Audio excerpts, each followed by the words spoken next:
Hello friends, मैं Umesh Yadav sir आपका राजधानी एजुकेशन में स्वागत करता हूं और आशा करता हूं कि आप लोग अच्छे होंगे। मैं चला रहा हूं रेलवे एग्जाम्स के प्रीवियस ईयर क्वेश्चन सीरीज, जो आपके आने वाले रेलवे एग्जाम या तो अदर जनरल कॉम्पिटिशन एग्जाम में लाभ पहुंचाएगा। अभी चल रहा है फिजिक्स, पिछले 7 पार्ट हो चुके हैं। अगर आप लोग 7 पार्ट वो नहीं देखे हैं तो पहले आप उसको जाके देखिए। ये 8वां पार्ट है जो कि 301 क्वेश्चन से चलेगा और आगे। अगर आप चैनल पर नए हैं तो चैनल को लाइक करें, शेयर करें, सब्सक्राइब करें और कमेंट करें। ठीक है, तो देखते हैं हम लोग क्वेश्चन नंबर 301। निम्नलिखित में ऐसी कौन सी ऊर्जा गतिज ऊर्जा है? तो बंदूक से निकली हुई गोली, क्या उसमें गति होता है? तो गति होता है, तो उसमें कौन सा आएगा? गतिज ऊर्जा आएगा। ठीक है, उसमें भी गतिज ऊर्जा होगा। किसी गति से कार्यरत एक रेलवे इंजन, अगर गति में है रेलवे इंजन तो इसमें भी गतिज ऊर्जा आएगा, तो दूसरा भी सही होगा। एक साधारण पेंडुलम की गति, तो इसमें भी गतिज ऊर्जा होगा, क्योंकि पेंडुलम में क्या है? गति है। पेंडुलम होता क्या है? एक ऐसे करके लटका हुआ कोई सामान जो कि एक स्थान से दूसरे स्थान ऐसे मोशंस करता है। ठीक है, कभी ये हाईएस्ट पोजीशंस पे यहाँ पहुँचेगा, फिर से ये नीचे आएगा लोवेस्ट पोजीशंस पे और यहाँ पहुँचेगा। तो तीनों में गति होगा, तो गति अगर हुआ किसी भी पदार्थ में तो उसमें गति जुड़ जाएगा। तो ऑप्शन नंबर डी बिल्कुल करेक्ट होगा इसका। नेक्स्ट ऑप्शंस को देखते हैं, नेक्स्ट क्वेश्चंस को 6 मीटर पर सेकंड की वेग से गतिमान 10 केजी द्रव्यमान की वस्तु की गतिज ऊर्जा है। तो सबसे पहले आपको यहाँ जानना पड़ेगा कि गतिज ऊर्जा का फॉर्मूला क्या होता है। तो गतिज ऊर्जा बराबर, जिसको काइनेटिक एनर्जी भी कहते हैं हम लोग, ठीक है, क्या होता है? Half mv²। ठीक, दिया जाएगा हाफ m का वैल्यू, यानी कि m द्रव्यमान हो गया, मास 50 केजी, 50 केजी ने दिया है, ये 10 केजी है, मास 10 केजी, और v का वैल्यू 6 है। ठीक है, यानी कि वेग का वैल्यू कितना दिया हुआ है? 6 दिया हुआ है। वेग का वैल्यू कितना दिया है? 6। तो ये हो जाएगा 6, v के जगह में 6 आ जाएगा, 6 का स्क्वायर करना है। यहाँ से 10 काटेंगे, 5 बार में कट जाएगा, ये 5 हो गया, और 6 का स्क्वायर होता है 36। अगर ये दोनों को गुना करते हैं आप तो आएगा 180 जूल। ठीक है, तो ऑप्शन नंबर बी बिल्कुल करेक्ट होगा। नेक्स्ट क्वेश्चन क्या बोला है कि ऊर्जा के संबंध में निम्न में से कौन सा कथन सत्य नहीं है, यानी कि गलत है? ऊर्जा भौतिक पदार्थ नहीं है, बिल्कुल सही है। ये भौतिक पदार्थ नहीं होता है ऊर्जा। भौतिक पदार्थ किसको कहते हैं? जिसको हम लोग टच कर सकते हैं, है ना? तो ऊर्जा को टच कर सकते हैं क्या? बिल्कुल नहीं। ऊर्जा किसी कार्य को करने की क्षमता की माप है, बिल्कुल सही है। ये भी क्वेश्चन में पूछा है कि कौन सा कथन सत्य नहीं है। ठीक है, तो बी भी सही है। ऊर्जा को कई रूपों में संग्रहित या तो मापा जा सकता है, तीसरा भी ऑप्शन बिल्कुल सही है। चौथा, रूपांतरण के दौरान निर्गत ऊर्जा निर्वात में जाते हैं, बिल्कुल गलत है, ये निर्वात में नहीं जाता है। ठीक है, दूसरे फॉर्म में चेंज हो जाएगा रूपांतरण के दौरान। सबसे पहली बात यह है कि ऊर्जा का रूपांतरण होता है, ये कभी नष्ट नहीं होगा। ठीक है, चाहे वो निर्वात में जाए, कहीं भी जाए, नष्ट नहीं आएगा। तो ऑप्शन नंबर डी बिल्कुल गलत है, जो कि क्वेश्चंस के अनुसार से डी सही होगा। ऊर्जा के संबंध में निम्न में से कौन सा कथन सत्य नहीं है? तो वही पूछा कि सत्य कौन सा नहीं है, तो यही डी नंबर ऑप्शन हमारा सत्य नहीं है, तो डी हमारा आंसर आएगा। नेक्स्ट क्वेश्चन देखते हैं, क्वेश्चन नंबर 304। निम्नलिखित में से किसे ना तो उत्पन्न किया जा सकता है और ना ही नष्ट किया जा सकता है। ठीक है, तो ऊर्जा को ना तो उत्पन्न किया जा सकता है, ना ही नष्ट किया जा सकता है, बल्कि ऊर्जा को एक रूप से दूसरे रूप में परिवर्तित किया जा सकता है। इसे ऊर्जा संरक्षण का नियम भी कहते हैं। ठीक है, इसे ऊर्जा संरक्षण का नियम भी कहते हैं। तो किसको एक ना तो उत्पन्न किया जा सकता है, ना ही नष्ट किया जा सकता है? तो ऊर्जा को। तो बिल्कुल ऑप्शन नंबर सी हमारा करेक्ट हो जाएगा।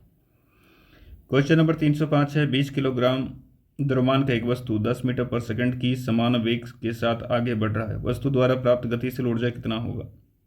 मतलब कि गतिज ऊर्जा पूछा है। तो गतिज ऊर्जा का फॉर्मूला क्या होता है दोस्तों? काइनेटिक एनर्जी का फॉर्मूला क्या होता है? 1/2 mv²। ठीक है, तो 1/2 हो गया। द्रव्यमान कितना है इसका? 20 kg का है, और वेग कितना है? 10 का, तो 10 का स्क्वायर हो जाएगा। यहाँ से कट जाएगा ये 10 बार में, तो 10 अगर हम गुना करेंगे तो कितना आ जाएगा? 1000 joule. 1000 joule, option number B सही है। अच्छा, इस क्वेश्चन को हम लोग डायरेक्ट बना सकते थे यूनिट से। अगर आपको यूनिट पता है कि ऊर्जा का यूनिट क्या होता है, क्या पास्कल होता है ऊर्जा का यूनिट? बिल्कुल नहीं, पास्कल यूनिट होता है दबाव का, तो ये ऑप्शन नहीं होगा। न्यूटन पर मीटर स्क्वायर दिया है। ये न्यूटन पर मीटर स्क्वायर किसका होता है? ये दबाव का ही होता है, या दाब का, या प्रेशर का होता है। तो ये भी ऊर्जा का यूनिट नहीं है। न्यूटन भी आपका ऊर्जा का यूनिट नहीं है। तो हम लोग बिना कैलकुलेट किए ऊर्जा के यूनिट को देख के हम लोग मार सकते थे। Option number B. Next question देखते हैं। 20 केजी के हथौड़े द्वारा प्राप्त विभव ऊर्जा की गणना करें जब इसे 10 मीटर की ऊंचाई तक बढ़ाया जाता है। तो इसका मतलब ये पूछा क्या है? इसका मतलब ये पूछा है स्थितिज ऊर्जा, कि किसी हथौड़े को जमीन से इतना ऊंचाई पर उठा के रखे हैं। ठीक है, यह हथौड़ा अगर है तो इतना ऊंचाई पर उठा के रखे हैं इसको हम। तो इतना ऊंचाई पर उठा के रखे हैं तो ये काम करेगा कि नहीं? तो इसका ऊंचाई कितना दिया है? 10 मीटर का। क्या इसमें ऊर्जा है? अगर नहीं है ऊर्जा तो अब उसको 10 मीटर से ऊपर से गिरा के देखिए अपने पे, पता चल जाएगा, है ना। तो स्थितिज ऊर्जा कितना होता है इसमें? स्थितिज ऊर्जा का जो फॉर्मूला है सो क्या आता है? mgh। द्रव्यमान कितना है इसमें? मास कितना है? 20 केजी का है। जी का वैल्यू 10 है और ऊंचाई भी कितना है? 10 है। तो सबको गुना करेंगे तो कितना आ जाएगा? 2000 जूल। इस क्वेश्चन में भी वही बात है दोस्तों कि न्यूटन तो कार्य का या तो ऊर्जा का होता ही नहीं है, वाट भी नहीं होता है, पास्कल भी नहीं होता है, तो बी होगा, जूल होता है। तो वही आंसर है हमारा।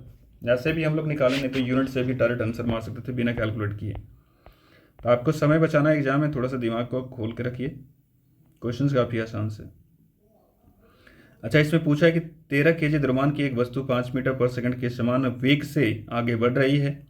वस्तु में निहित गतिज ऊर्जा कितनी होगी? आप ये बताइए कि ऊर्जा का यूनिट मीटर सेकंड होता है क्या? नहीं। तो सबसे पहले तो ये खत्म हो गया आपका, डी नंबर ऑप्शन तो होगा नहीं। और तीनों में कोई होगा उसको आप निकालते हैं। काइनेटिक एनर्जी यानी कि गतिज ऊर्जा बराबर होता है हाफ mv²। 1/2 हो गया। द्रव्यमान का वैल्यू कितना है? 13 केजी का है और v का वैल्यू 5 है, 5 का स्क्वायर हो जाएगा। 1/2 ये आ गया 13 और ये हो जाएगा 25। 25 को अगर हम 13 से मल्टीप्लाई करते हैं तो कितना आएगा? यहाँ लिखते हैं 25 को अगर 13 से मल्टीप्लाई करते हैं तो कितना आएगा? तो 25 दहें हो जाएगा हमारा 250 और 25 या 75, 250 325 हो जाएगा। अब 325/2 से काटना है तो 16 एक आएगा। तो देख लीजिए ऑप्शन नंबर सी हमारा सही हो जाएगा, पूरा काटने की जरूरत ही नहीं है। नेक्स्ट क्वेश्चन है 308 नंबर क्वेश्चन की 20 किलोग्राम द्रव्यमान की एक वस्तु 5 मीटर पर सेकंड की गति से साथ चलती है तो उसकी गतिज ऊर्जा। आप देख सकते हैं दोस्तों कि खाली डाटा को चेंज किया गया है। आपको अगर सिंपल से एक फॉर्मूला पता है तो इससे सारे क्वेश्चन आपके बन जाएंगे। 1/2 हो जाएगा और मास का वैल्यू कितना है? 20 किलो का है और वी का वैल्यू कितना है यानी कि वेग कितना है इसका? 5 का स्क्वायर हो जाएगा। 5 से दिया है, 5 का स्क्वायर हो जाएगा। काटा कुटे कीजिए, इसको 10 बार में कटेगा। 5 का स्क्वायर 25 होता है और 25 को 10 से गुना करेंगे तो 250 आ जाएगा। अच्छा बताइए, क्या गतिज ऊर्जा का किलोग्राम होता है यूनिट? बिल्कुल नहीं। न्यूटन होता है? बिल्कुल नहीं। पास्कल होता है? बिल्कुल नहीं। क्या होता है? जूल होता है। तो आपका ये सही हो जाएगा। अगर आपका यूनिट क्लियर है तो भी आंसर आएगा। गुरुत्वाकर्षी स्थितिज ऊर्जा का सूत्र बताइए, मतलब स्थितिज ऊर्जा का ही पूछा ये, तो क्या होता है? mgh। ठीक है, ऑप्शन नंबर बी बिल्कुल सही होगा आपका। नेक्स्ट क्वेश्चन, गतिज ऊर्जा के बारे में कौन सा कथन गलत है? स्थिर अवस्था के दौरान वस्तु में निहित ऊर्जा गतिज ऊर्जा होता है। भाई अगर वस्तु स्थिर है तो उसमें गतिज ऊर्जा कहाँ से आएगा? जो वस्तु गति में होगा उसी में गतिज ऊर्जा आएगा। तो ऑप्शन नंबर ए हमारा बिल्कुल करेक्ट होगा। ठीक है, आगे देखने का जरूरत नहीं है। नेक्स्ट क्वेश्चन देखते हैं 311 नंबर। 4 मीटर पर सेकंड के एक समान वेग के साथ चलने वाली एक वस्तु में 120 जूल की गतिज ऊर्जा होती है तो वस्तु का द्रव्यमान ज्ञात कीजिए। गतिज ऊर्जा फिर से वही फार्मूला, कितना आ जाएगा? Half mv²। ठीक, गतिज ऊर्जा कितना दिया है? 120 जूल बराबर 1/2 m का वैल्यू निकालने के लिए बोला, द्रव्यमान निकालने के लिए बोला। v कितना है? 4, तो 4 का स्क्वायर हो जाएगा। अच्छा, 4 का स्क्वायर हो जाएगा, 4 से 16 हो गया। 1/2 m और ये 16 आ जाएगा। ठीक है, 2 से 1 कट जाएगा 8 बार में और 8 से इधर तो 120 है। ठीक, तो m का वैल्यू कितना आ जाएगा? 120/8। कितना बार में कटता है ये? 15 बार में। तो मास कितना आ गया? 15 केजी। आप इसको भी यूनिट से बना सकते हैं। देखिए अब कैसा क्वेश्चन पूछा जा रहा है। क्वेश्चन का लेवल देखिए, कुछ तो है नहीं। क्या मास का द्रव्यमान वाट में होता है? बिल्कुल नहीं, तो ये भी गलत हो जाएगा। न्यूटन में होता है बिल्कुल नहीं, पास्कल में होता है बिल्कुल नहीं, तो ऑप्शन नंबर बी हमारा बिल्कुल करेक्ट होगा। तो ज़रूरत भी नहीं था उसको सॉल्व करने का पूरा। ठीक है, क्या है क्वेश्चन, 800 किलोग्राम की एक कार द्वारा 5 मीटर पर सेकंड से 8 मीटर पर सेकंड में 5 मीटर पर सेकंड से 10 मीटर पर सेकंड वेग बढ़ाने में किया गया कार्य। तो भाई जब वेग को बढ़ाया जाएगा तो उस पर कार्य करना पड़ेगा। ठीक है, अगर कार जो है सो वेग को बढ़ा रहा है तो इंजन काम करेगा उस पर। तो इंजन के द्वारा किया गया कार्य कितना होगा, इंजन के द्वारा किया गया कार्य कितना होगा, तो बोलता है कि किया गया कार्य बराबर गतिज ऊर्जा में परिवर्तन। गतिज ऊर्जा में परिवर्तन यानी कि बाद में गतिज ऊर्जा कितना हुआ, काइनेटिक एनर्जी बाद में कितना हुआ, ठीक है, बढ़ने के बाद में, और काइनेटिक एनर्जी पहले कितना था। ये दोनों का अंतर हमारा वही बताएगा कि कार्य कितना किया गया उस पर। ठीक है, जैसे कोई वस्तु चल रहा है कुछ स्पीड से, उसको हमने धक्का दे दिया तो उसका स्पीड बढ़ जाता है कि नहीं, गतिज ऊर्जा बढ़ जाता है कि नहीं, तो क्या उसको धक्का देने में हमको कार्य करना पड़ रहा है, वही निकालना है। ठीक है, तो कार्य बराबर यहाँ से आ जाएगा। अब इस फॉर्मूला को भी याद रखिएगा, इस पर भी क्वेश्चन पूछा गया है और भी क्वेश्चन पूछा गया था। कार्य बराबर क्या हो जाएगा, फाइनल का गतिज ऊर्जा यानी कि 1/2, मास तो चेंज नहीं होगा, 800 किलोग्राम का ही रहेगा, मास चेंज नहीं होगा, 800 किलोग्राम ही रहेगा। और इसका वेग कितना हो जाता है 10 का स्क्वायर, माइनस शुरू में कितना था 1/2 800 और 5 का स्क्वायर, इसको कैलकुलेट करना है। तो 1/2 गुने 800, ये तो कॉमन आ जाएगा दोनों से बाहर। ठीक है, या तो इसको काट देते हैं हम लोग डायरेक्ट, ये 400 बन जाएगा, ये भी 400 बन जाएगा, और दोनों से 400 को बाहर कर लेते हैं। तो यहाँ बचेगा 10 का स्क्वायर माइनस 5 का स्क्वायर। 10 का स्क्वायर 100 और 5 का स्क्वायर 25, दोनों को घटाएंगे तो आएगा 75। 75 को 4 से गुना करेंगे कितना आएगा, अगर हम लोग 75 को 400 से गुना करते हैं तो 2 जीरो तो रहेगा, और 5 के बीच जीरो हो जाएगा, 2 बचेगा, 7 28 38, इतना आ जाएगा। अब ये क्या है, इसको क्या लिख सकते हैं, 30 गुने 10⁻³ जूल, या तो ऐसे बन जाएगा 30 और 10⁻³ को बोलते हैं किलो जूल। तो ऑप्शन नंबर हमारा ए बिल्कुल करेक्ट होगा। नेक्स्ट क्वेश्चन देखते हैं, 5 मीटर पर सेकंड गति से आगे बढ़ रही द्रव्यमान m की एक वस्तु की गतिज ऊर्जा 25 जूल है, इसकी गति 2 गुने हो जाने पर इसकी गतिज ऊर्जा कितनी होगी। ठीक है, क्वेश्चंस बिल्कुल आसान सा है, ध्यान से देखिए। गतिज ऊर्जा कितनी होगी शो निकालने के लिए बोला हमको। तो ऐसे क्वेश्चंस में आपको कुछ नहीं करना है, ठीक है, डायरेक्ट बना सकते हैं ऐसे क्वेश्चंस को। गतिज ऊर्जा को अगर गति को दोगुनी कर रहे हैं, इसका मतलब क्या है कि वेग को दोगुना कर दिया जा रहा है। और काइनेटिक एनर्जी का फॉर्मूला क्या होता है, v का स्क्वायर। अगर हम v को डबल करेंगे तो 2 का अगर दोगुना कर दिया जा रहा है तो 2 का स्क्वायर कितना हो जाएगा, 4 हो जाएगा। तो पहले जो भी गतिज ऊर्जा था उसका 4 गुना हो जाएगा ये। ठीक, तो पहला गतिज ऊर्जा कितना था 25, अब इसका 4 गुना हो जाएगा। ठीक है, तो कितना पहुंच जाएगा ये 100 जूल। तो ऑप्शन नंबर हमारा ये बिल्कुल करेक्ट होगा।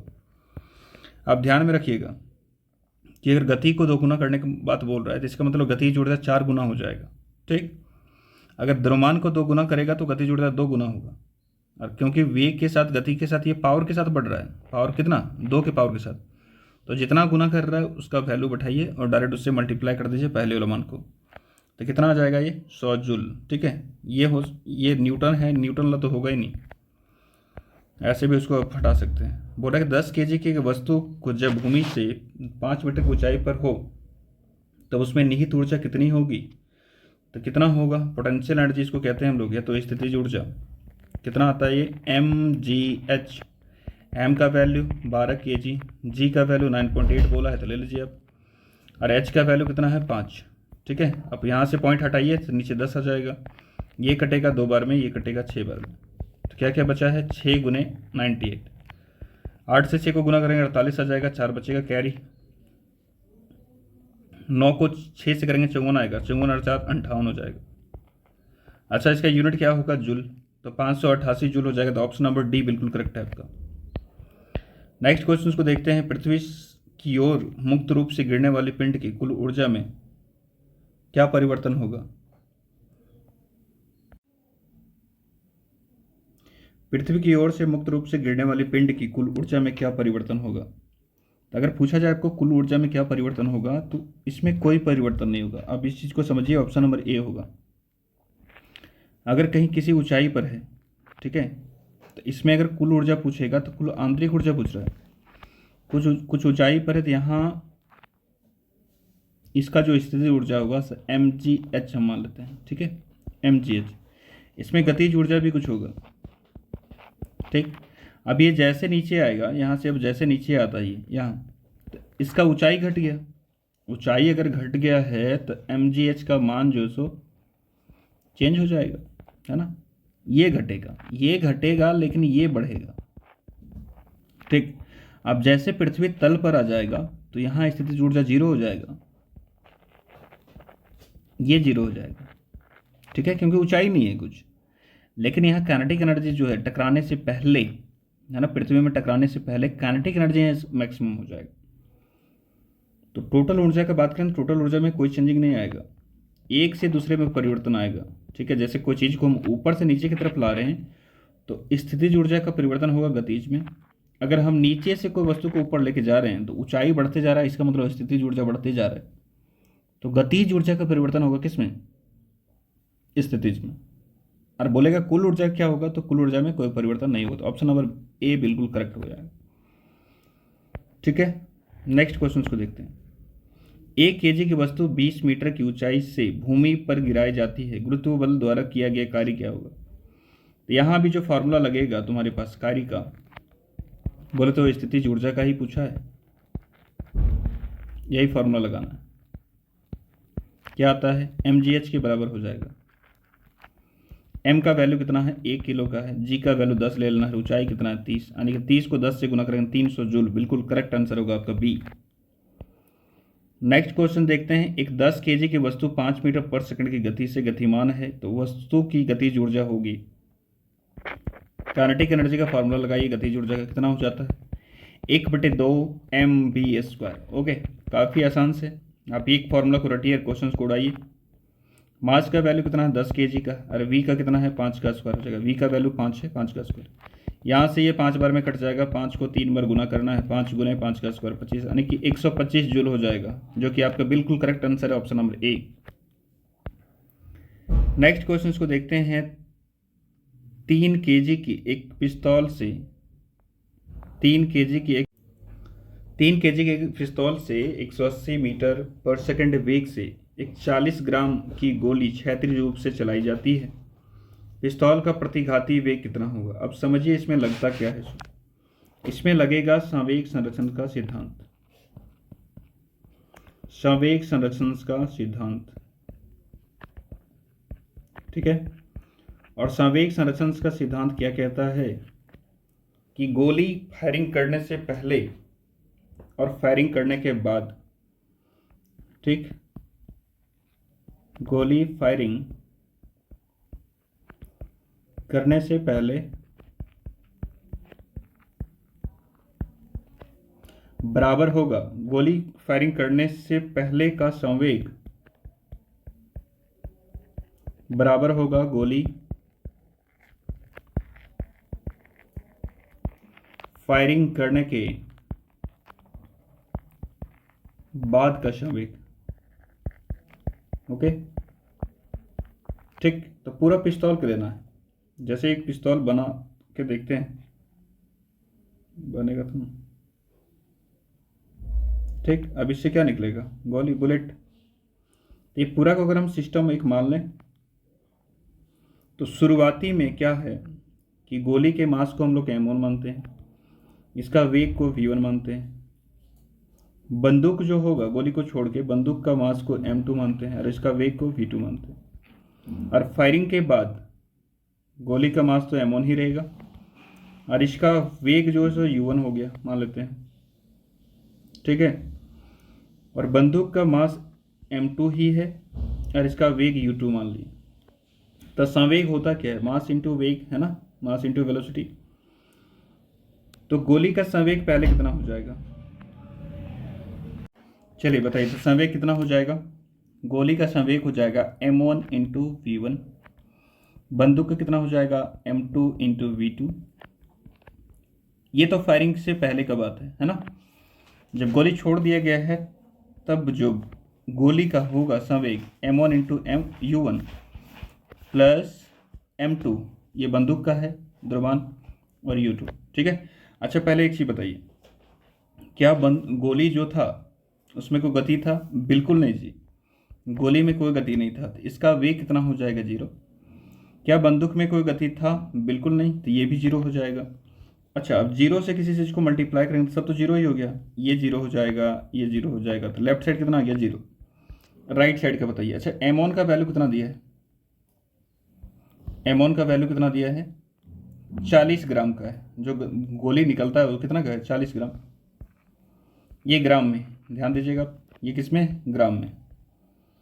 और कुछ दिया है, 180 मीटर पर सेकंड के वेग से इसको फायर किया जाता है, तो 180 हो जाएगा। M2 यानी पिस्तौल का जो मास है वो कितना है? 3 kg का है, और इसका U2 यही तो निकालना है। ठीक, अब ये ग्राम में है, ग्राम को अगर हम केजी में चेंज करेंगे तो 1000 से डिवाइड करना पड़ेगा। ये से ये कटा, ये से ये कटा, ये भी आ जाएगा 18 चौक 72, 72/10। इसको लेफ्ट साइड लेके आए तो हो जाएगा 72/10 is equal to 3 into U2।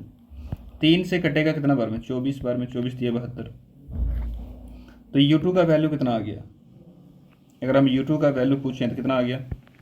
तो U2 बराबर हो जाएगा 24 माइनस 24/10 मीटर पर सेकंड में आ जाएगा। ठीक है, तो ये कितना बन गया?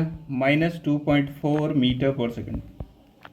ठीक, ये पिस्तौल का गति है छोड़ने के बाद, क्योंकि पिस्तौल से जब गोली छोड़ा जाता है तो गोली तो आगे की तरफ निकलेगा, लेकिन पिस्तौल जो है सो पीछे की तरफ धक्का देगा, तो वो भी कितना वेग से देगा? ये -2.4, माइनस सिर्फ दिशा को दिखा रहा है कि ये पीछे की तरफ जाएगा, 2.4 मीटर पर सेकंड से। ठीक है, तो ऑप्शन नंबर कौन सा होगा? देखिए, -2.4 मीटर पर सेकंड, ऑप्शन नंबर सी बिल्कुल करेक्ट होगा। नेक्स्ट क्वेश्चन को देखते हैं। धरती से टकराने के तुरंत पहले यदि 2 किलोग्राम द्रव्यमान की वस्तु की गतिज ऊर्जा 400 जूल है तो इसे किस ऊंचाई से गिराया गया था? ठीक है, तो यहाँ भी क्या लगेगा हमारा? स्थितिज ऊर्जा का फॉर्मूला क्या होता है? mgh। क्या हो जाता है ये? पोटेंशियल एनर्जी बराबर mgh। तो पोटेंशियल एनर्जी का वैल्यू कितना दिया है? 400। एम का वैल्यू द्रव्यमान कितना? 2 kg। जी का वैल्यू 10 लेना है, ऊंचाई कितना था वो निकालना। तो 10 दूनी 20 हो जाएगा, 1 0 से 1 0 कटेगा, 2 से ये 20 बार में कट जाएगा, तो कितना ऊंचाई था इसका बताइए? 20 मीटर की ऊंचाई से इसको गिराया जा रहा था। देख लीजिए ऑप्शन में कौन सा सही है। ऑप्शन नंबर सी बिल्कुल करेक्ट हो जाएगा। 320 नंबर क्वेश्चन देखते हैं। निम्नलिखित में से किसमें स्थितिज ऊर्जा होती है? उड़ता हुआ वायुयान, दौड़ता हुआ धावक।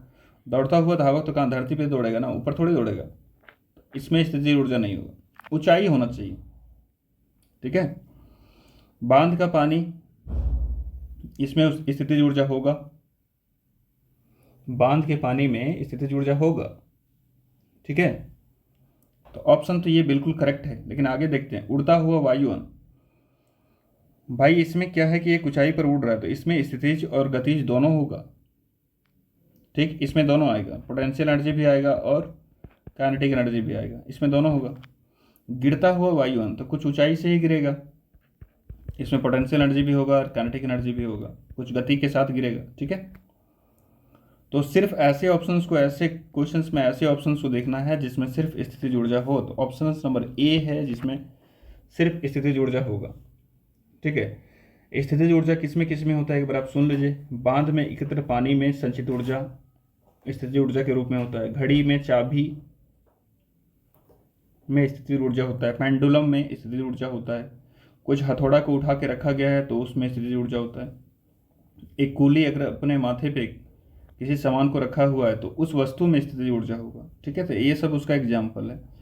321 नंबर क्वेश्चन। निम्नलिखित में से कौन सी वस्तुओं में स्थितिज ऊर्जा होगी? चलती हुई गोली, भाई इसमें गति है, स्थितिज ऊर्जा नहीं होगा।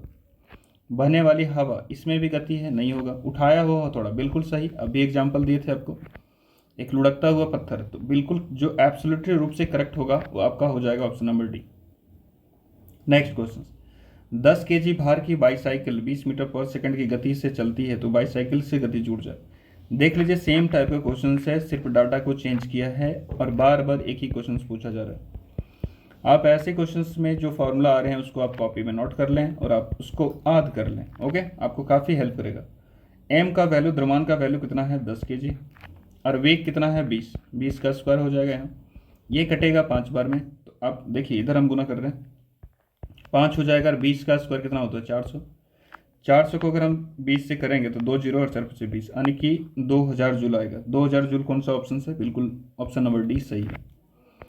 नेक्स्ट क्वेश्चन देखते हैं, सेम टाइप का क्वेश्चन, डाटा चेंज है। 14 किलोग्राम की एक वस्तु 5 मीटर पर सेकंड के समान वेग से आगे बढ़ रही है, तो वस्तु में निहित गतिज ऊर्जा ज्ञात कीजिए। फिर से वही फॉर्मूला लगाना है, half mv square.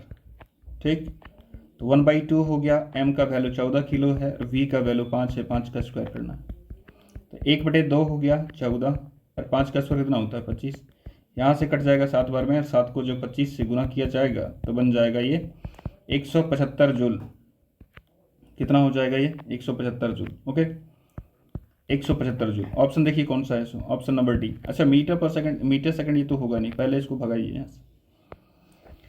Next question, निम्नलिखित में से किसमें गतिज ऊर्जा नहीं होती है? किसमें गतिज ऊर्जा नहीं होती है भाई? लुढ़कता हुआ पत्थर, इसमें तो कुछ गति होगा तो गतिज ऊर्जा होगा ये, लेकिन आंसर नहीं है। उठाया हुआ हथौड़ा, इसमें स्थितिज ऊर्जा होता है, तो ऑप्शन नंबर सी बिल्कुल करेक्ट होगा। ठीक है, गतिमान कार्य है तो उसमें गतिज ऊर्जा होगा। क्वेश्चन नंबर 325, इनमें से किस वस्तु के पास गतिज ऊर्जा नहीं होती? सेम क्वेश्चन है, उठाया हुआ हथौड़ा या उठा हुआ हथौड़ा, इसमें स्थितिज ऊर्जा होगा। 70 kg के भार को उठाने के लिए 9800 जूल की कार्य का प्रयोग किया गया, तो भार को कितने ऊंचाई तक उठाया जाएगा? ठीक है, तो कौन सा फार्मूला लगेगा? यहां भी हो जाएगा हमारा ऊर्जा बराबर कितना ऊर्जा इसमें हुआ होगा स्थितिज। ठीक है, तो स्थितिज ऊर्जा बराबर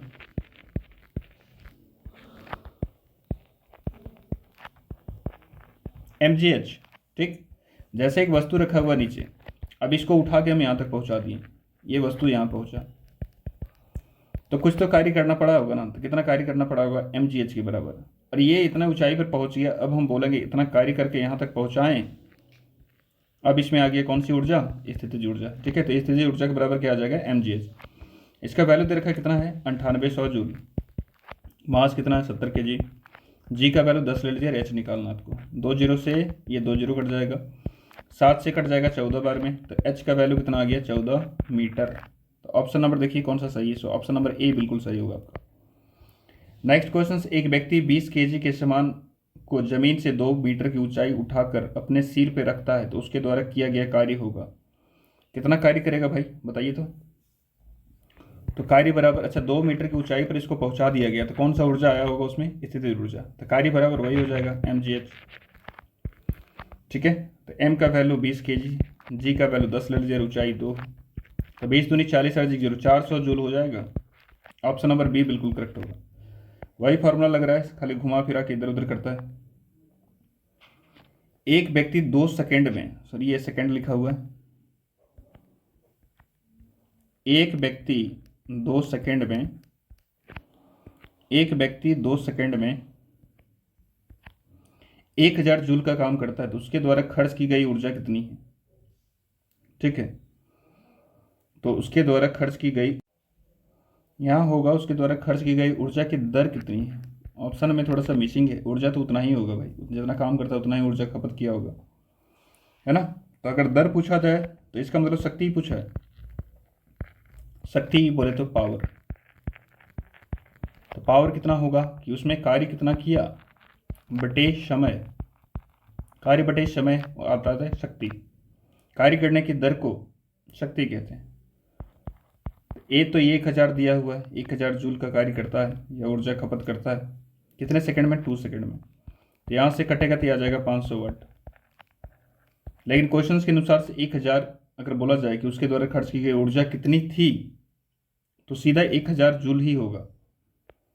ठीक, और इस क्वेश्चन के अनुसार से अगर दर यहाँ दिया है और जो रेलवे ने एग्जाम आंसर को माना है वो 500 वाट को माना है, तो इसका मतलब ये पूछा गया वो शक्ति कितना। 40 किलोग्राम द्रव्यमान की एक वस्तु को जमीन से 5 मीटर की ऊंचाई पर ऊपर उठाया गया तो इसकी स्थितिज ऊर्जा क्या है? भाई बताइए, ये पहुंचा कितना ऊंचाई पे? सामान जो है सो पहुंचा 5 मीटर की ऊंचाई पे। अब इसके स्थिति में परिवर्तन हुआ, पहुंच के यहाँ। अब इसके पास ऊर्जा है, ठीक है, अब ये कार्य कर सकता है। तो स्थितिज ऊर्जा इसमें आ गया, तो स्थितिज ऊर्जा कितना हो जाएगा? तो स्थितिज ऊर्जा mgh के बराबर हो जाएगा। m का वैल्यू कितना है? 40 kg, g का वैल्यू है 10 और ऊंचाई है 5, 20 हो जाएगा, यानी कि 2000 जूल। बिल्कुल सही होगा आपका, ऑप्शन नंबर बी सही है।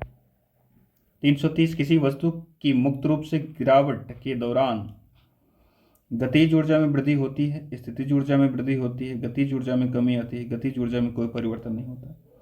जब ऊपर से मुक्त अवस्था में गिराएंगे तो कोई परिवर्तन नहीं होगा, ऐसा थोड़ी होता है। ऊपर से जब किसी वस्तु गिराया जाता है तो उसका गतिज ऊर्जा बढ़ने लगता है। क्या होने लगता है? उसका गतिज ऊर्जा बढ़ने लगता है ना। ऊपर कोई वस्तु अगर रखा हुआ है ऐसे सिंपल,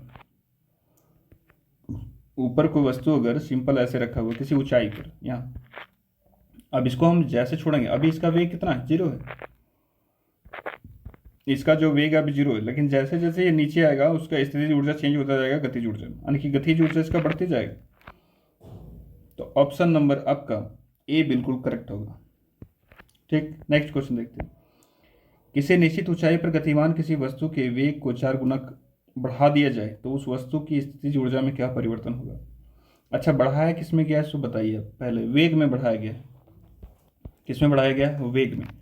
और स्थितिज ऊर्जा जो होता है, पोटेंशियल एनर्जी जो होता है, सो किस पे? वेग पे डिपेंड करता है क्या?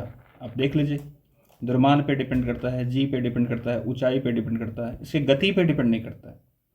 अगर हम गति को चेंज भी कर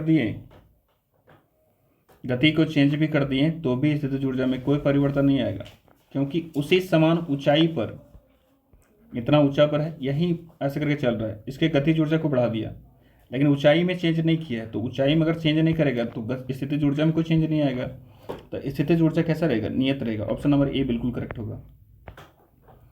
साइकिल चलाते समय ऊर्जा का किस प्रकार स्थानांतरण होता है? स्थितिज ऊर्जा पेशीय ऊर्जा में परिवर्तित हो जाता है? नहीं। रासायनिक ऊर्जा पेशीय ऊर्जा में है ना, शरीर के अंदर रासायनिक ऊर्जा होता है, तो रासायनिक ऊर्जा पेशीय ऊर्जा में कन्वर्ट होगा और फिर गतिज ऊर्जा में रूपांतरित हो जाएगा। ऑप्शन नंबर बी बिल्कुल आपका करेक्ट होगा। ठीक है, नेक्स्ट क्वेश्चन को देखते हैं। किसी खींचे हुए रबर बैंड में किस प्रकार की ऊर्जा होती है? ऐसे क्वेश्चन को हमने बहुत कराए हैं, पिछले पार्ट को देखिए अगर नहीं देखें तो। खींचे हुए रबर बैंड में आपको स्थितिज ऊर्जा होगा। ठीक, एक संपीड़ित स्प्रिंग में सामान्य स्प्रिंग की तुलना में ऊर्जा होती है तो अधिक होती है। दबाया हुआ स्प्रिंग में जो ऊर्जा होगा सो अधिक होगा। ऑप्शन नंबर डी बिल्कुल करेक्ट होगा आपका। 335 नंबर क्वेश्चन देखते हैं। किसी वस्तु की एक निश्चित ऊंचाई से भूमि पर गिराया जाता है, जब यह भूमि को छूती है तो इसमें स्थितिज ऊर्जा होगा क्या? अरे जब भूमि को छू देगा तो इसमें स्थितिज ऊर्जा होगा, ऊंचाई कुछ बचा ही नहीं है, तो स्थितिज ऊर्जा 0 हो जाएगा, तो ये तो होगा नहीं। रासायनिक ऊर्जा है, रासायनिक के बारे में हम लोग बात नहीं करेंगे, ठीक है, तो ये भी नहीं आएगा। तापीय ऊर्जा होगा क्या? बिल्कुल नहीं। कौन सा ऊर्जा होगा? गतिज ऊर्जा होगा, ये भी मैक्सिमम पोजीशंस पे होता है, सबसे अधिक होगा उस समय। ठीक है, तो ऑप्शन नंबर सी बिल्कुल करेक्ट है। किसी वस्तु पर लगने वाला सामर्थ्य को कहते हैं, क्या कहते हैं? किसी वस्तु पर लगने वाला सामर्थ्य को कहते हैं, तो बोला जाता है इसको ऊर्जा। ठीक है, ऑप्शन नंबर ए बिल्कुल करेक्ट होगा। नेक्स्ट क्वेश्चन देखते हैं। 50 किलोग्राम द्रव्यमान वाले एक स्थिर पिंड को 6 मीटर ऊंचाई पर निहित ऊर्जा क्या होगी? अरे इसको उठा के 6 मीटर की ऊंचाई पर कर दिया गया, तो बताइए इसमें कौन सा ऊर्जा होगा? इसके स्थिति में परिवर्तन हुआ ना, जमीन से उठा के यहाँ कर दिया गया, इसके स्थिति में परिवर्तन हुआ, तो इसमें कौन सा हो जाएगा? स्थितिज ऊर्जा। कुछ ऊंचाई पे जो भी वस्तु को रखा जाएगा उसमें स्थितिज ऊर्जा होगा। इसका फॉर्मूला क्या आता है? mgh। m का वैल्यू 50, g का वैल्यू आप 10 ले लीजिए, दिया हुआ है क्वेश्चन में। ठीक है, अगर g का 10 लेने के बाद, इसमें क्वेश्चन में दिया हुआ है, अगर नहीं दिया होता है तो आप 10 लेके देखिए, ऑप्शन मिलता है सही है, नहीं तो 9.8 एग्जैक्ट वैल्यू जो है उसको लीजिए। 6 मीटर की ऊंचाई पर है तो कितना हो जाएगा? 6 × 30 और 2 को 0। ठीक, तो कितना हो गया? अच्छा, स्थितिज ऊर्जा का यूनिट क्या होता है? जूल, तो आपका आ जाएगा 3000 जूल। तो 337 का ए नंबर ऑप्शन बिल्कुल करेक्ट होगा। एम द्रव्यमान की एक वस्तु को भू स्तर से 4 h की ऊंचाई पर 4h की ऊंचाई पर उठाया गया तो वस्तु की स्थितिज ऊर्जा कितनी होगी? तो क्या होता है, स्थितिज ऊर्जा बराबर mg और ऊंचाई, तो ऊंचाई कितना है यहाँ बताइए, तो 4h का है, तो कितना आ जाएगा 4mgh। ठीक, अब यहाँ h हमेशा मत लीजिएगा, यहाँ अगर बोला है कि 4h तक उठाया जाता है तो ऊंचाई अब यहाँ 4h लेना है। ठीक है, तो 4mgh हो जाएगा। ए नंबर ऑप्शन बिल्कुल करेक्ट है। नेक्स्ट क्वेश्चन देखते हैं। 11 kg की एक वस्तु जब भूमि से 7 मीटर की ऊंचाई पर हो तो इसमें निहित ऊर्जा कितनी होती है? फिर से वही लगाना है, पोटेंशियल एनर्जी यानी कि स्थितिज ऊर्जा mgh। बिल्कुल सेम डाटा पर बहुत सारे क्वेश्चन है। m का वैल्यू 11 kg, g का वैल्यू 9.8 क्वेश्चन में दे रखा है, वही लीजिएगा, और h का वैल्यू कितना है 7 मीटर। यहाँ से जब हटेगा तो नीचे आ जाएगा 10। ठीक है, अब ये कटेगा 5 से, पॉइंट में जाएगा आंसर, ये कितना हो जाएगा 49। 49 को 7 से गुना करेंगे कितना आ जाएगा 963, 3 हो गया, 6 बचा, 7 को 28, 28 8 से कितना हो जाएगा 34, तो आ जाएगा हमारा 34। ठीक है, और इधर अगर देखें तो 11 से गुना करना, लास्ट में भागा देना है 5 से, तो 11 कितना हो जाएगा 33 का 3 बचेगा 3, 44 और 3 हो जाएगा 47, बचेगा 4, 33 और 4 कितना हो गया 37, तो 3773 आता है। कितना आता है 3773, जिसको भागा किससे देना है 5 से। यहाँ से लग जाएगा 7 बार में 35, बचेगा 2, 27 हो गया, 5 बार में 25, बचेगा 2, 23 हो गया, 4 बार में।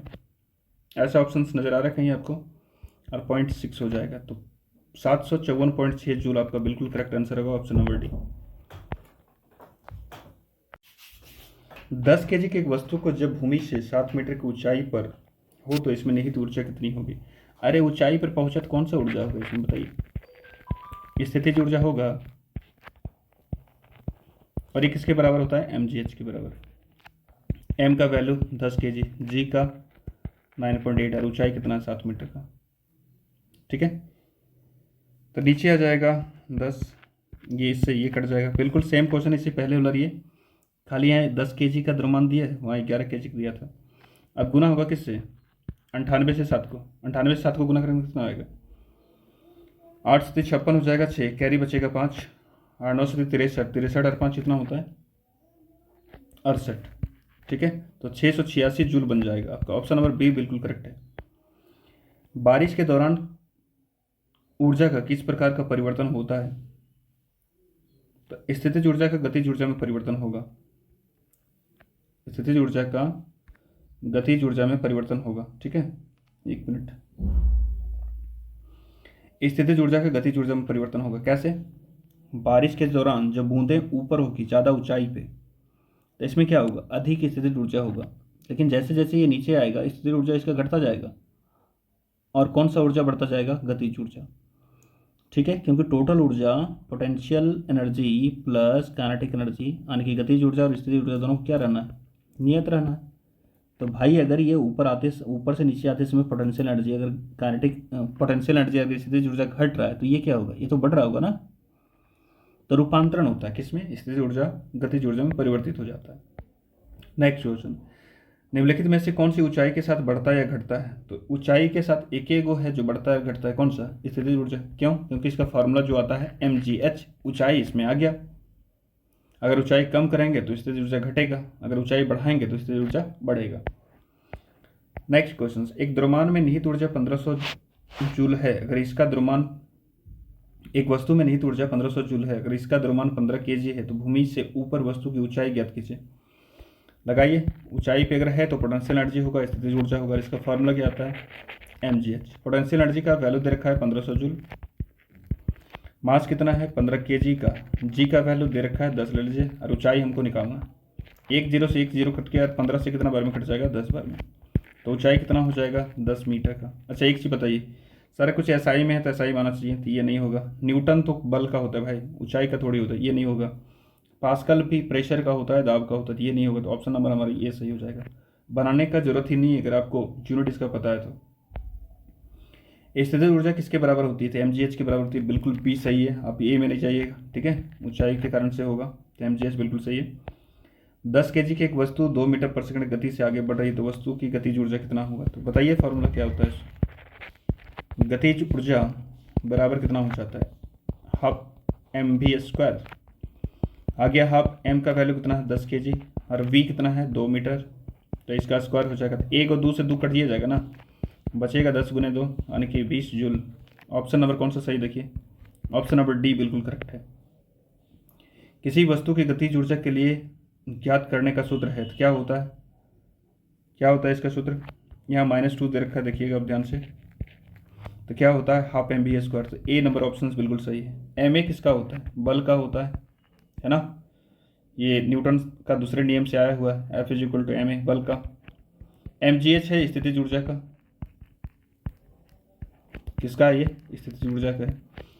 हाफ एम वी पर पावर -2 ये किसी का नहीं होता है, तो गतिज ऊर्जा क्या आ जाएगा half M V square. 11 kg द्रव्यमान की एक वस्तु 5 मीटर पर सेकंड से एक समान वेग से गति कर रही है, तो वस्तु की निहित गतिज ऊर्जा कितना होगा। फिर से वही क्वेश्चन, तो गतिज ऊर्जा काइनेटिक एनर्जी बराबर क्या आ जाएगा 1/2 एम वी स्क्वायर। ठीक है, तो 1/2 द्रव्यमान का वैल्यू कितना दिया 11 kg है, 5 का स्क्वायर हो जाएगा, ये पॉइंटों में आंसर जाएगा। 11 गुने 5 का स्क्वायर 25/2। अगर हम 11 को 25 से गुना करते हैं तो कितना आ जाएगा 275, और 275 को 2 से भागा देंगे तो एक बार में कट जाएगा, 3 बार में कट जाएगा, 15 बचेगा, है ना। 3 दूनी 6, 3 बार में कट गया 15, यानी कि 8 बार में लग जाएगा, फिर सॉरी 7 बार में लग जाएगा, 8 बार में नहीं लगेगा, 15 है ना, तो 14 तक कटेगा। ठीक है, तो कितना आ जाएगा 137.5, और ये इसका यूनिट क्या होगा जूल, तो 137.5 जूल। ऑप्शन नंबर बी बिल्कुल करेक्ट होगा आपका। मीटर पर सेकंड होता है क्या, नहीं जूल होता है, तो ऑप्शन नंबर बी देखिए। तो एक ऑप्शन तो यहीं से कट जाएगा इसका यूनिट से, तो यूनिट आपको ध्यान में रखना जरूरी है। सेम टाइप का क्वेश्चन देखिए क्या है। 15 kg द्रव्यमान की एक वस्तु 5 मीटर पर सेकंड की एक समान वेग से गति कर रही है, तो उस वस्तु का कितना गतिज ऊर्जा होगा। बिल्कुल करेक्ट और बिल्कुल सेम क्वेश्चन, सिर्फ डाटा को चेंज किया जा रहा है। आने वाला एग्जाम में भी आपको ऐसे ही देखना पड़ेगा, देखने को मिलेगा। 1/2 हो गया, द्रव्यमान कितना है 15 kg, वी का वैल्यू 5 है तो 5 का स्क्वायर कीजिए, 1/2 और यहाँ आ जाएगा 15 और ये हो जाएगा 25। 25 को जो 15 से गुना करेंगे कितना आ जाएगा बताइए। 25 को 10 से कीजिए 250 हो जाएगा, और 25 को 5 से करेंगे तो 125 हो जाएगा। 250 और 125 कितना हो गया 375, 375 और बटे 2 करना है, तो 2 से जब भागा देंगे तो एक बार में 2 लग गया, 1 और 7 17 हो गया, तो 8 बार में तो 16 तक कट जाएगा, 187.5 बनेगा। 187.5 क्या मीटर सेकंड, बिल्कुल नहीं, यूनिट नहीं होता ये, गतिज ऊर्जा की यूनिट थोड़ी होता है मीटर सेकंड, तो वो नहीं होगा। तो ऑप्शन नंबर ए आप देखिए बिल्कुल सही है, 187.5 जूल। क्वेश्चन नंबर 349, 12 kg द्रव्यमान की एक वस्तु भूमि से एक निश्चित ऊंचाई पर है, यदि वस्तु की स्थितिज ऊर्जा 480 जूल है, तो वस्तु की भूमि से ऊंचाई ज्ञात कीजिए। तो स्थितिज ऊर्जा कितना होता है दोस्तों बताइए, स्थितिज ऊर्जा का फार्मूला क्या होता है सर, सबसे पहले ये बताइए mgh। अच्छा, यहाँ स्थितिज ऊर्जा का वैल्यू दे रखा है 480 जूल, द्रव्यमान कितना है 12 kg, जी का वैल्यू 10 ले लीजिए, ऊंचाई निकालने के लिए बोला। 1 0 से 1 0 कट जाएगा और 12 से 48 कट जाएगा 4 बार में, तो ऊंचाई कितना आ गया 4 मीटर। आपका ऑप्शन नंबर सी बिल्कुल करेक्ट होगा। नेक्स्ट क्वेश्चन, निम्नलिखित में से कौन से स्थितिज ऊर्जा के उदाहरण है। घर की छत पर रखी हुई एक ईंट एकदम ऊंचाई पे रखा हुआ है, क्या छत जो होता है ऊंचाई पे होता है ना जमीन से, तो उसमें स्थितिज ऊर्जा होगा। एक घड़ी की स्प्रिंग जब घूमती है तो इसमें भी स्थितिज ऊर्जा होती है। संपीड़ित स्प्रिंग, इसमें भी स्थितिज ऊर्जा होती है। जल आपूर्ति प्रणाली के तहत ऊंचे जलाशय में संग्रहित पानी, इसमें भी स्थितिज ऊर्जा होती है। तो चारों में होगा, ए बी सी डी कौन सा है, देखिए ऑप्शन नंबर डी बिल्कुल करेक्ट है। ये आपका 8वां पार्ट था और आज यहीं रहेगा, नेक्स्ट पार्ट आपको मिलेगा। आपको अगर पसंद आ रहा है, अच्छा लग रहा है, तो चैनल को लाइक कीजिए, शेयर कीजिए, सब्सक्राइब कीजिए और कमेंट करके अपना सुझाव दीजिए कि अगला टॉपिक किस पे बना है। ओके, तो थैंक यू एंड जय हिंद।